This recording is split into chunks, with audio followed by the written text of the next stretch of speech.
वरळीच्या जनतेचे मला असं वाटतं सुखदुःखामध्ये सतत सहभागी असणारे आणि त्यांच्या अतिशय जवळ असणारे असे त्यांचे भाऊ जे आहेत ते खरं तर इथे आलेले आहेत. धन्यवाद. वरळीकरांची ओळख ही जी जी जी विसरून अजिबात चालणार नाही. इतकं भरभरून प्रेम त्यांनी तुमच्यावर केलेलं आहे. पण भाऊ, आता तुम्ही सर्वोच्च सभागृहामध्ये उपसभापती, ही अतिशय महत्वाची जबाबदारी आपल्यावर आलेली आहे. या जबाबदारीकडे कसं पाहता? एक दबाव नक्कीच आहे, कारण त्याची गरिमा जी आहे ही आणि त्याची उंची ही वाढवण्याची जबाबदारी आता माझ्यासारख्या राहिलेली आहे आणि ती कुठेही खाली जाता कामा नये या दूरदृष्टिकोनातून प्रयत्न राहील. कारण ह्याला एक ऐतिहासिक वारसा आहे.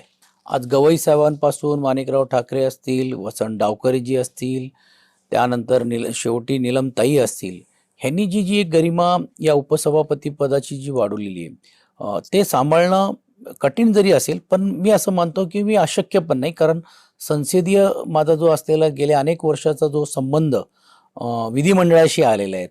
15 वर्ष मी आमदार असताना आणि आता या 4 वर्षामध्ये मी लोकप्रतिनिधी या नात्याने कुठच्या विषयावरती बोललं पाहिजे, कुठे थांबलं पाहिजे, कुठच्या नियमाचा वापर केलं पाहिजे का नाही केलं पाहिजे, ह्याची मोठ्या प्रमाणावरती मला माहिती असल्यामुळे मला असं वाटते की यशस्वी रीतीने जो विश्वास आदरणीय उपमुख्यमंत्री एकनाथ शिंदेजींनी माझ्यावर ठेवलेले आणि विधिमंडळातील सर्व सदस्यांनी जो बहुमान मिळवून देण्यासाठी मला जी मदत केली ते मी निश्चितपणे राखण्याचा प्रयत्न करेन.